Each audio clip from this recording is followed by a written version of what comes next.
Okay guys, so we're doing another boating video today. We're out here on the lake. We're going to have Angelo go over some of the safety things that we need to keep on our boats and some of the things we need to keep in mind. So we're going to gather everything and we'll come right back.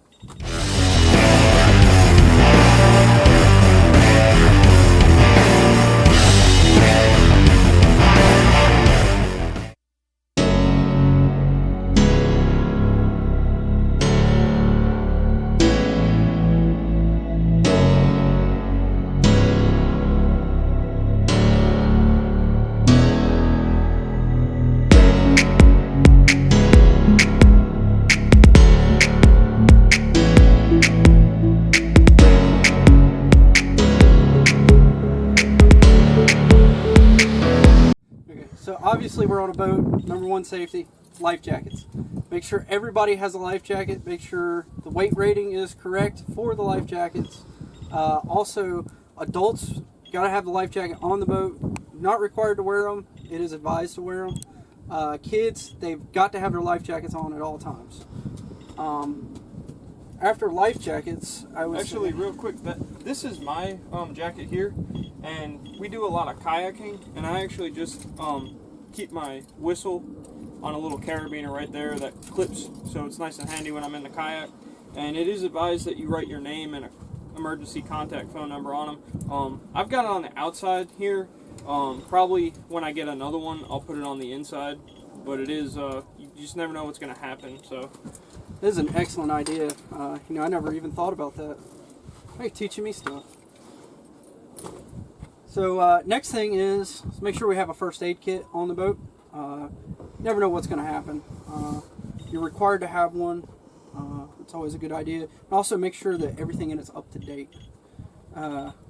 Next, fire extinguishers. Fire extinguishers are a big thing. This is a ABC fire extinguisher. It's good for pretty much anything. Also, we got another fire extinguisher here. White fire extinguisher, from what I remember, actually designates it as a boat-approved fire extinguisher. So, to check them, of course, you got the gauge on there, and you can the dry chemical ones. It's not a bad idea to occasionally shake them around because the chemical will sit there and settle in the bottom. Of course, they're not getting used and kind of bunch up. The fire extinguishers also have dates on them. They're punched out in the backs. So, this particular one here has the date stamped in the bottom. So, also, the next thing would be like a device you can grab people who are in distress in the water with. This one actually happens to have a hook on it, so you can hook their life jacket. We got a throw device. If somebody's in distress, you can throw that out to them. One of the biggest things is if somebody's in distress in the water, never jump out and actually go after them because they will drown you as well. Always have something you can either throw to them or reach out to them.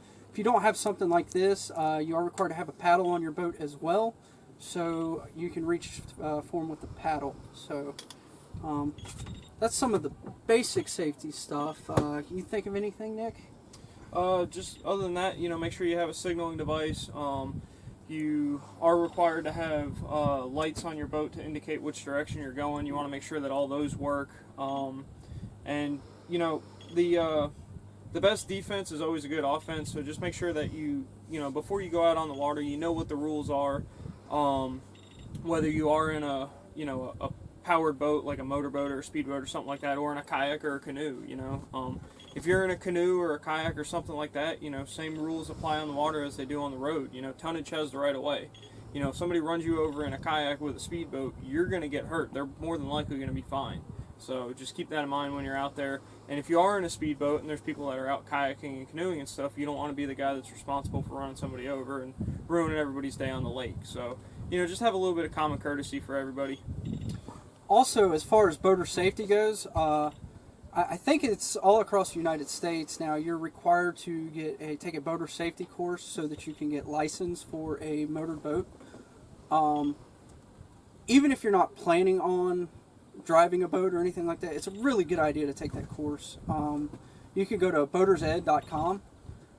It's an excellent website. There's a lot of really good information on there. It's going to teach you about all your navigational markers, It actually goes through how to tow your boat. It'll go through all the safety aspects, like if you're out on the ocean. It's a really, really good resource. So I would definitely recommend that for anybody who's thinking about getting a boat or going out on a boat.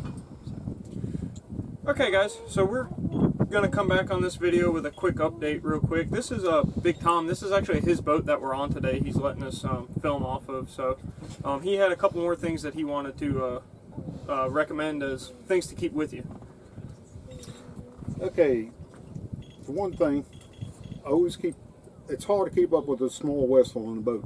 So I keep it on my keychain. And then also, I keep this flotation device on my keychain. And in that flotation device, I'll also keep the registration for the boat. Right here. Well, it's hard to get out, but also, whichever lake you go, it's always a good idea to have your maps for which lake you're on. I always keep maps on the boat. Also, a safety ladder to get in and out of the boat, because this is a pontoon boat and it's hard to climb in and out. If somebody falls in, it's hard to get in and out. Also, I keep a dry box on the boat. Keep phone in, car keys, billfold, all that other stuff. It's always a good idea to have that too. My understanding is most of these float, correct? That's right, as long as you keep them locked. And they have a gasket, O-ring and gasket on there where it keeps from getting moisture in there and stuff. Also, if you're way out in the lake and stuff, it's a good idea to have a trolling motor, which I have a trolling motor underneath the seat there. And if you break down and there's nobody out on the lake around you, you can put your trolling motor on there and get to your destination. This boat has actually 3 batteries in it. I have 2 12-volt deep cycle batteries for my trolling motor, which is 24 volts, and then also I have a regular starting battery. Also, I could also, when the battery goes dead for the starting, I could also jump my battery off to start the boat.